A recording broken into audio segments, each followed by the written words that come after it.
মহিলা ও শিশু মন্ত্রণালয়ের একটি প্রোগ্রামে আমরা গিয়েছিলাম চীনমন্ত্রী সম্মেলনায়। আসলে এমন কোনো অনুষ্ঠানে আমার এই প্রথম আসা। তো এখানে এসে সবার নাম এন্ট্রি করে তারপর এখানে সবাইকে ভিতরে প্রবেশ করতে দিল। তো আমরা ভিতর চলে আসলাম। তো এখানে এসে যে যার মতো যার সিটে বসছিল। তখন এখানে অনেক মেয়েরা আসছিল। নানান জায়গা থেকে অনেক দূর-দূরান্ত থেকেও মানুষ আসছে। তো আমরা যেহেতু মিরপুর থেকে গেছি আমাদের জন্য খুব একটা কষ্ট হয়নি।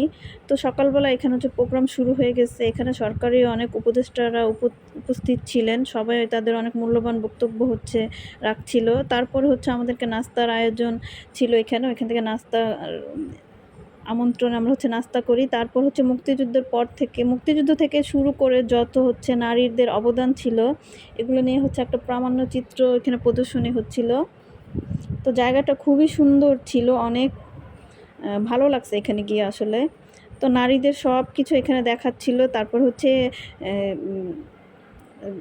জুলাইয়ের যে আমাদের দেশে যে এইটা ওইখানেও মেয়েদের যে অবদান ছিল ওগুলোও এখানে দেখানো হচ্ছিল।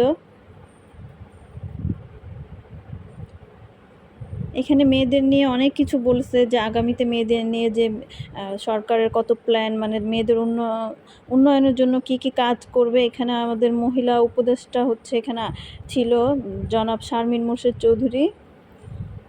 উনি অনেক সুন্দর কথা বলছে। তারপর এখানে একে একে সবার সব কিছু দেখানো হচ্ছিল। তার মধ্যে একটা আপু এখানে একটা গান পরিবেশন করছিল।